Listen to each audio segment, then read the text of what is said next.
اب میں آتا ہوں اس کی دوسری روایات کی طرف کہ وہ سن لیں کہ کہاں غضبت آیا ہے کہاں نہیں آیا. پھر میں اینڈ پر آؤں گا جو غضبت آیا ہے تو اس کی سٹوری کیا ہے. یہ میرے سامنے صحیح مسلم ہے. پہلے ابو داؤد کو لے لیتا ہوں، پھر صحیح مسلم پہ آؤں گا، اس پر بحث کرنی ہے. سنن ابی داؤد. اب یہ حدیث ایک جگہ صرف نہیں آئی ہے، ہر امام نے اپنے الگ الگ طریق سے اس کو روایت کیا ہے. اور سنن ابی داؤد میں اس حدیث کی روایت کی ہے امام ابو داؤد نے. باب بنایا ہے نمبر 14، باب فی قسم الفیع.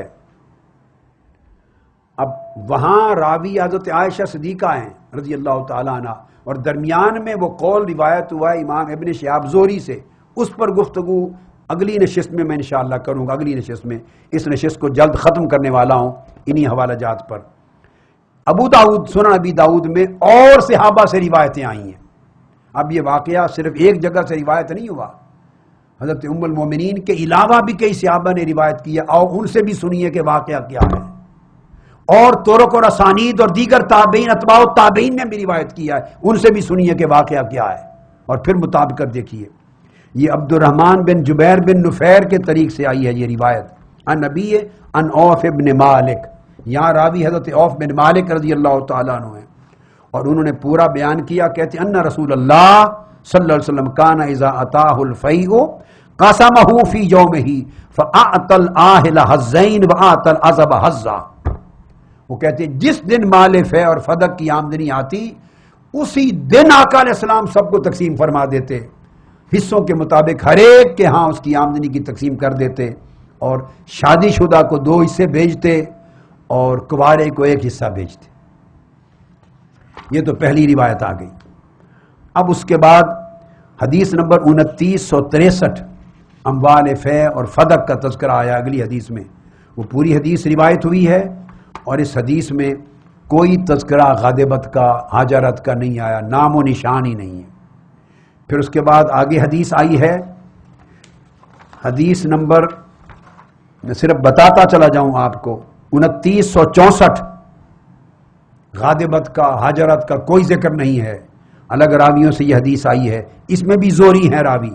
پھر حدیث نمبر 2965 آیا ہے، حضرت عمر فاروق روایت کرتے ہیں. یہ سارا اموال فدق اور اموال فے اور فدق کی بات ہو رہی ہے، اور وہ کہتے ہیں کہ یہ سارے آقا علیہ الصلوۃ والسلام کا طریق تھا کہ وہ اہل بیت پر بھی خرچ کرتے، گھوڑوں پر بھی، رکاب پر بھی، فوجوں پر بھی، اور امت مسلمہ کی اجتماعی ضروریات پر بھی وہ سارا بیان کرتے، اور سال کا غلہ ضروریات اہل بیت کی نکال کے الگ رکھ لیتے، باقی پھر فی سبیل اللہ دیگر ضروریات پہ خرچ کرتے.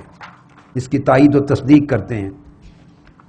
پھر اگلی روایت آئی ہے اسی میں سنن ابی داؤد میں، اسی واقعہ کو بیان کرنے والی، اسی واقعہ کو بیان کرتے ہوئے وہ روایت آئی ہے، اور اس 2968 اور اس میں میراث طلب کرنا اور یہ پورا واقعہ بیان آیا ہے، اور ناراض ہونا، غاضبت، حاجرت کا نام و نشان نہیں ہے اس روایت میں. یہ سب الگ الگ طرق سے ائمہ حدیث اپنی روایت لا رہے ہیں. اس کے بعد آگے اور روایت آئی ہے 2969 میں پھر یہی واقعہ بیان کیا ہے. ام المؤمنین عائشہ صدیقہ رضی اللہ تعالیٰ عنہ راوی ہیں، الفاظ میں نہیں دہرا رہا، وہی الفاظ ہیں، مگر حاجرت اور غاضبت کا کوئی نام و نشان نہیں ہے پوری حدیث کے بیان کے بعد. اس کے بعد حدیث نمبر 2970 آیا ہے. اس کو میں تھوڑا آگے رکھتا ہوں، اگلی نشست میں لوں گا. یہاں اس سوال کا جواب ہے کہ جن روایتوں میں غاضبت کا آیا ہے وہ کیوں آیا. یہ حدیث نمبر 2970 ابو داؤد کی، اس نے اس سوال کا جواب دیا ہے. اس کو میں اگلی نشست میں بیان کرتا ہوں. پھر جامع ترمذی کو لے لیں. جامع ترمذی میں حدیث نمبر 1608 ابو ہریرہ رضی اللہ تعالیٰ عنہ راوی ہیں.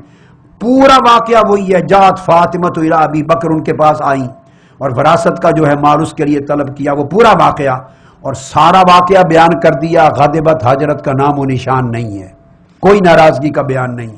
اور فرماتے امام ترمذی یہی حدیث بغیر ناراضگی کے، اس کو حضرت عمر سے بھی روایت ہے، طلحہ نے بھی روایت کیا، حضرت زبیر نے بھی روایت کیا، عبد الرحمن بن عوف نے بھی کیا، حضرت سعد نے بھی کیا، حضرت عائشہ نے بھی کیا.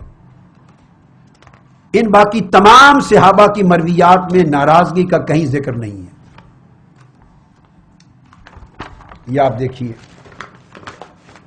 اب سوال پیدا ہوتا ہے وہ جس کا میں نے ذکر کیا کہ اگر ان تمام روایات میں ناراضگی کا ذکر نہیں، جو خلاصتاً میں نے عرض کر دیا کہ 20 روایتیں ہیں، اور یاد رکھ لیں ناراضگی کا ذکر صرف جن روایتوں میں آیا ہے ہر روایت کی سند میں زہری راوی ہے.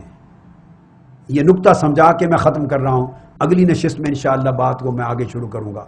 ایک پوائنٹ ذہن میں رہے، جن روایتوں میں متن میں غاضبت ناراضگی کا لفظ آیا ہے، پہلے تو میں اب اس لیے اس کو ٹچ کروں گا کہ ناراضگی اگر ہوئی تو ختم ہو گئی، یہ بات ثابت ہو چکی، اب ناراضگی زیر بحث نہیں رہی.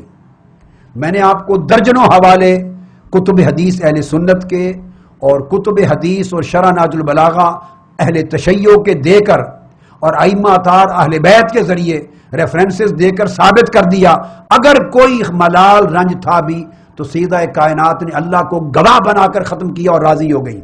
اب ناراضگی کوئی ایشو نہیں رہا.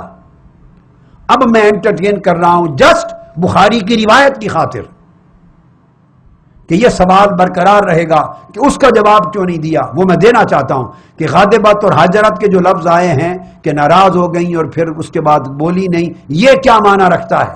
میں جسٹ روایت میں چونکہ آیا ہے اور صحیح بخاری میں آیا ہے تو میں اس کو انٹرٹینیبل ایشو سمجھتا ہوں، اس کو انٹرٹین کروں گا، اس کا جواب میں دوں گا. مگر صرف وہ اگلی نشست میں شروع کر رہا ہوں اس کا جواب. آخری جو جملہ یہ ذہن میں رکھ لیں کہ جہاں بھی یہ لفظ روایت میں وارد ہوا ہے ناراضگی کا، یہ صرف اور صرف ایک راوی ابن شہاب زہری کی روایت میں آیا ہے بس. میں نے کل کتب حدیث حتی الوسع جتنی مجھے توفیق ہو سکی میں نے ان کا ایک ایک ورق مسئلہ فقہ پر جتنی آئی ہیں کھنگال کے دیکھا ہے. سینکڑوں درجنوں اسانید بھی اگر ملی ہیں، درجنوں اور 20 اسانید جن میں ابن شہاب زہری راوی نہیں ہے، کسی سند میں ابن شہاب زہری جہاں راوی نہیں، غاضبت اور حاجرت کا لفظ نہیں آیا. اب یہ بات سوچنے والی ہو گئی کہ صرف ابن شہاب زہری کی روایت میں آیا ہے ناراضگی کا لفظ، اور درجنوں طرق اور اسانید پڑے ہیں کتب میں، بخاری میں بھی، مسلم میں بھی، ابو داؤد میں بھی، ترمذی میں بھی، نسائی میں بھی، کل کتب میں جس میں ابن شہاب زہری کا نام سند میں نہیں ہے، کہیں ناراضگی کا غاضبت حاجرت کا تذکرہ نہیں. ایک بڑا بنیادی سوال ہوا ابن شہاب زہری کی روایت میں کیوں آیا ہے. ایک دوسری بات جس پہ ختم کر رہا ہوں وہ ذہن میں رکھ لیں، اب اس کے میں انشاءاللہ ڈسکشن شروع کروں گا اگلی نشست میں، وہ یہ کہ ابن شہاب زہری کی روایتوں میں بھی 11 روایتیں ابن شہاب زہری کی ایسی ہیں، 11 کہ جس میں غاضبت اور حاجرت کا لفظ اس نے خود ہی یوز نہیں کیا. امام ابن شہاب زہری نے غاضبت کا لفظ خود ہی انہوں نے یوز نہیں کیا، تو گویا ان کے اپنے روایت میں 11 مقامات پر لفظ نہیں ہے اور بعض مقامات پر لفظ آیا ہے.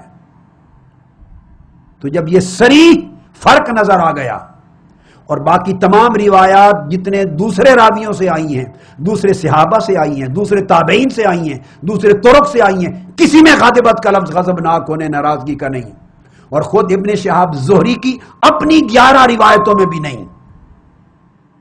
تو گویا 2/3 میجورٹی ہر طرف کی روایات کی ناراضگی کو رد کرتی ہیں، ناراضگی کا بیان ہی نہیں کرتی. تو سوال پیدا ہوا کہ جن روایتوں میں یہ لفظ ناراضگی کا آیا ہے وہ کیوں آیا. حضرت عائشہ صدیقہ کی وہ روایت ہے، اس کی حقیقت کیا ہے. اس کو توجہ سے سنیں، اگلی نشست میں اس کے جواب کے لیے مدلل جواب کے لیے یہاں سے شروع کر رہا ہوں. وما علینا الا البلاغ. ثم الرضا عن ابی بکر وعن عمر، ثم الرضا عن ابی بکر وعن عمر، ثم الرضا عن ابی بکر وعن عمر وعن علی وعن عثمان ذی الکرم. مولاي